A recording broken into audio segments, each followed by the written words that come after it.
Hello and welcome back to my channel that is UPS FS with Amrabha. तो अभी हमने क्या है, आज के दिन में हमने 3 टॉपिक को फिनिश कर दिया था। अभी हम चौथा टॉपिक को पकड़ रहे हैं, राइट। और ये जो टॉपिक है मैंने हिंदू से उठाया, तो हिंदू में क्या बोल के रखा हुआ है, हिंदू से हमने उठाया द हिंदू, राइट। इसमें क्या बोल के इंडिया जो है वो इंडिया में पोटेंशियल है कि वो अट्रैक्ट, ताकि वो अट्रैक्ट कर सकते हैं एफडीआई 5 साल में कितना, $475 बिलियन, जो कि बहुत बड़ा अमाउंट है, राइट। तो इसको हम एक्सप्लेनेशन करने के लिए हम क्या करेंगे, हम वाजीराम एंड रवि का सहायता लेंगे। अब देखो यहाँ पे क्या लिखा है, अकॉर्डिंग टू ई वाई का अर्नस्ट एंड यंग, उसका दूसरा कंपनी जो नाम है इंडिया का वो है कन्फेडरेशन ऑफ इंडिया। उसने एक रिपोर्ट निकाला, एक रिपोर्ट में बोला है कि इंडिया जो है 5 साल में एफडीआई को अट्रैक्ट करेगा कितना, $475 बिलियन। ठीक है, ये हमने ऑलरेडी पढ़ लिया था। अभी अबाउट में आ जाते हैं। अबाउट में क्या लिखा हुआ है, अबाउट में ये लिखा है कि एक रिपोर्ट है जिसके टाइटल का नाम क्या है, vision development India opportunities and expectation of MNC. इन्होंने ये बोला है कि जो 71% जो एमएनसी है, यानी कि मल्टीनेशनल कंपनीज जो कि अपने कंट्री इंडिया में जो वर्क कर रहा है, वो बोल रहा है कि जो कंट्री है अपना इंडिया, वो बहुत ही important destination for their global expansion. Global expansion का मतलब क्या है, मतलब बिजनेस में जो इंडिया जो है बहुत ही मस्त जगह है, ऐसा बोला है। ठीक है, तो ये बोलते हैं ऑप्टिमिज्म मतलब ये लोग काफ़ी मतलब अच्छा सोच रहे हैं कि आगे जाके ये शॉर्ट टर्म और लॉन्ग टर्म ये इन्वेस्टमेंट करेंगे या फिर काम करेंगे। तो ये चीज़ बोल के रखा है किसमें, the vision development India opportunities and expectation of MNC report में, राइट। अभी आते हैं इसके सेकंड पॉइंट पे। सेकंड पॉइंट क्या बोलता है, बोलता है कि एफडीआई जो है इंडिया में वो कंसिस्टेंटली राइज हो रहा है फ्रॉम द लास्ट टिकेट, मतलब लास्ट टिकेट में मतलब काफ़ी कंसिस्टेंट राइज हुआ है एफडीआई में, राइट। अभी हम लास्ट ईयर देखते हैं एफ वाई, यानी कि फाइनेंशियल ईयर 2021-22। इसमें क्या हुआ, एफडीआई का जो बहाव था अपनी इंडिया में, मतलब एफडीआई जो इन्फ्लो था इंडिया में, वो कितना रहा, $84.8 बिलियन।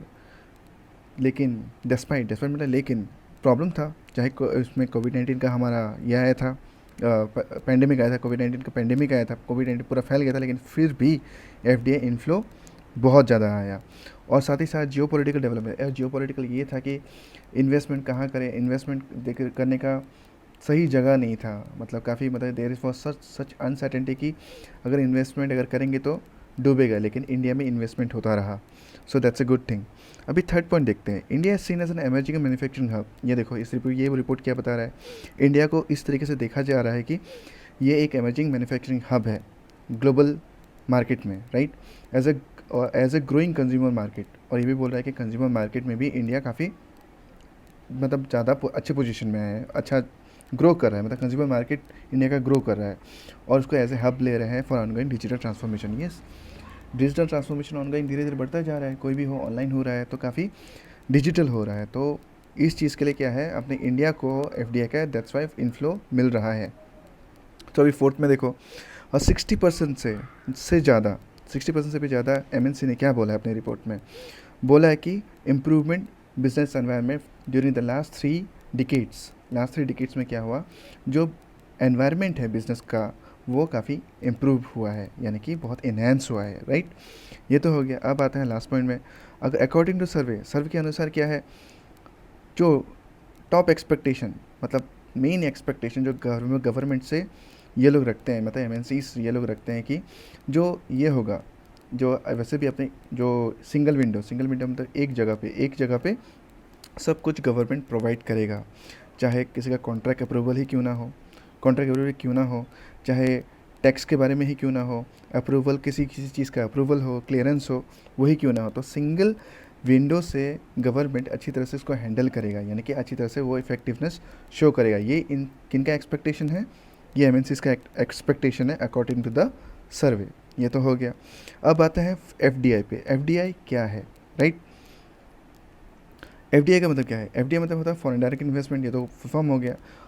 ये है एक इन्वेस्टमेंट, राइट, एक पार्टी से इन्वेस्टमेंट एक कंट्री में, ठीक है, इनटू अ बिजनेस और कॉरपोरेशन इन अनदर कंट्री, मतलब एक कंट्री का इन्वेस्टमेंट दूसरी कंट्री के बिजनेस में या फिर कॉरपोरेशन में, वो वैसे, ठीक है। तो वो इन्वेस्टमेंट तो करेगा, लेकिन वो जो इन्वेस्टमेंट करेंगे वो काफ़ी लास्टिंग होगा। लास्टिंग मतलब बहुत देर तक उनका इंटरेस्ट उससे जुड़ा रहेगा, तो उसे बोलते हैं क्या, एफडीआई, राइट। अभी देखते हैं with FDI foreign companies are directly involve in day to day operation in the other country. FDI से क्या होता है, जैसे एफडीआई आता है, एक कंट्री दूसरे कंट्री में जब इन्वेस्ट करता है तो एक दूसरे के साथ इन्वॉल्व रहते हैं डायरेक्टली, जो भी डे टू डे ऑपरेशंस होगा वो लोग इन्वॉल्व रहेगा, राइट। ये इंपॉर्टेंट है, डे टू डे ऑपरेशन, इसको बहुत इंपॉर्टेंटली देखना है, राइट। अभी काफ़ी मैंने वो कर दिया। तो ये डे टू डे इसको अच्छी तरह से देखना है, राइट। अभी देखो FDI enters in India through two routes, पता ही है, एक तो ऑटोमेटेड रूट होगा, दूसरा क्या होगा, गवर्नमेंट अप्रूवल रूट। ऑटोमेटेड क्या है, मतलब परमिशन नहीं चाहिए, किसका परमिशन चाहिए, आरबीआई और गवर्नमेंट ऑफ इंडिया का कोई परमिशन नहीं चाहिए। लेकिन गवर्नमेंट अप्रूव रूट में क्या होता है, ये मैंडेटरी होता है। कुछ कुछ जो एफडीआई होते हैं, इन्फ्लो होता है, इसमें मैंडेटरी चाहिए। फॉर एग्जांपल अगर हम डिफेंस के ले लो तो या मैंडेटरी है, कुछ कुछ चीज़ें हैं मैंडेटरी है। तो कंपनी का क्या करना पड़ेगा, उसको एप्लीकेशन देना पड़ेगा through foreign investment facilitation portal. एक पोर्टल है जो गवर्नमेंट ने बनाया, तो वहाँ पे अप्रूवल लेना, वहाँ से अप्रूवल लेना ही पड़ेगा जो भी इन्वेस्ट कर रहा है। ऑब्वियसली फॉरेन कंट्री से जो भी इन्वेस्टमेंट करेगा वो अप्रूवल लेगा ही लेगा, कुछ कुछ जगह पे, राइट। कुछ कुछ सेक्टर्स में एफडीआई का अप्रूवल लेगा ही लेगा। ये हो गया, यहाँ पे एफडीआई ख़त्म। एफडीआई ख़त्म होने के बाद अब हम नेक्स्ट चीज़ पे आते हैं, वो है क्या, क्वेश्चन।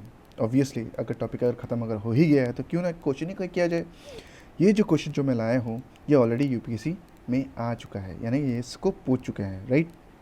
ये देखो कब आया था, 2012 प्रीलिम्स, और पेपर का नाम भी दे भी रखा है, कौन से पार्ट में आया था, पार्ट ए में आया था, राइट। मैं क्वेश्चन पढ़ देता हूँ। Which of the following will include foreign direct investment in India? First, subsidiaries of foreign companies in India. Second, majority of foreign equity holding in Indian companies. Third, companies exclusively financed by foreign companies. Fourth, portfolio investment. अब बोला है कि correct answer को select करो।